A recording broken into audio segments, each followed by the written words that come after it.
લોક સાહિત્યકાર માયાભાઈ આહિરને હોસ્પિટલમાંથી રજા આપી દેવામાં આવી છે। જી હા, 10મી ફેબ્રુઆરીએ માયાભાઈને હોસ્પિટલમાં દાખલ કરવામાં આવ્યા હતા। અમદાવાદની એપેક્સ હોસ્પિટલમાં તેમની સારવાર ચાલી રહી હતી। માયાભાઈ આહિરે ડોક્ટર તેજસ પટેલ સહિતનો સૌનો આભાર માન્યો છે। મહત્વનું છે કે માયાભાઈની ડાયરા દરમિયાન તબિયત લથડી હતી, જે બાદ ડાયરો અટકાવી તાત્કાલિક તેમને સારવાર માટે લઈ જવામાં આવ્યા હતા। હાલ તેમની તબિયત સારી છે અને હોસ્પિટલમાંથી રજા આપી દેવામાં આવી છે।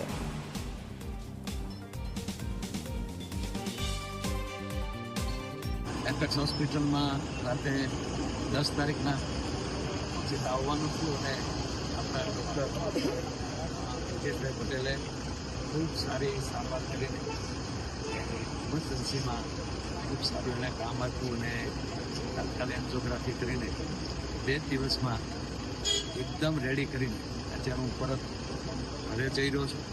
એટલે દરેક મારા પ્રેમી મિત્રો કે જે 2 દિવસથી સૂતા નથી, ખૂબ માણસો મળવાયું અને ખૂબ બધાના ફોન પણ એટલા આવ્યા કે બધાએ મારા પ્રેમી મિત્રો છું। હું અત્યારે એકદમ રેડી છું અને ઘરે જઈ રહ્યો છું। બધાને મારા જય શ્રી રામ, કોઈ ચિંતાનો સવાલ નથી, એકદમ રેડી છું। જય શ્રી રામ।